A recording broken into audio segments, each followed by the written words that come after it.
สหพันธ์แม่หญิงแขวงพงศาลีและสมาคมพัฒนาบทบาทหญิงชายร่วมมือกันยุติการใช้ความรุนแรงต่อแม่หญิงและเด็กและส่งเสริมการเข้าถึงกระบวนการยุติธรรมโดยการเข้าร่วมเป็นสักขีพยานของทานโอคำตุลพันธ์กรรมการประจำพรรคแขวงของประธานคณะกรรมการปกครองแขวงผู้สิน้ำของเขตวัฒนธรรมสังคมขันแขวง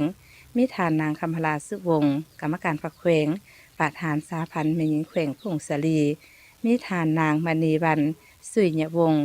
อำนวยการสมาคมพัฒนาบทบาทหญิงชายมีคณะประธานแม่หญิงแขวงแผนกการองค์การเกี่ยวข้องพร้อมด้วยคณะกรรมการปกครองเมืองประธานแม่หญิงและวิสาการจากสมาคมและแม่หญิงแขวงเข้าร่วมโครงการยุติการใช้ความรุนแรงต่อแม่หญิงและเด็กและส่งเสริมการเข้าถึงกระบวนยุติธรรมได้เริ่มจัดตั้งปฏิบัติในปี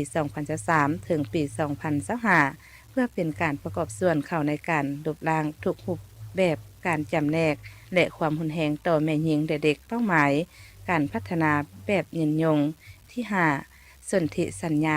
สากลว่าด้วยการลบล้างทุกรูปแบบการจำแนกต่อแม่หญิงและ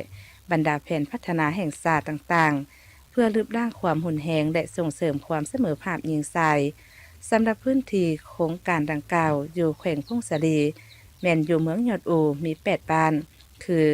บ้านบู่เป่าเหนือบ้านเปิเหลาบูบ้านห้วยยุมบ้านกุ่งจีบ้านตุ่งกัวดินใหญ่บ้านผูเหนือสารบ้านนาหลวงบ้านลงทาง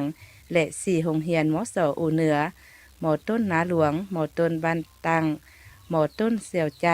เมืองหุ่นไตมี8บ้านบ้านจ่าแม่บ้านหาดเสร็จบ้านอาญาบ้านหมูจีน้ำปอกบ้านอีเปยจิงบ้านอาโจน้ำปอกบ้านเทาดวงบ้านจ่าคำแดงและ4โรงเรียนมสสัมพันธ์ไซหมอต้นเพียสุหมอต้นผู้ฝ่าเพิงหมอสอบุญไตในพิธีขึ้นเซ็นบทบันทึก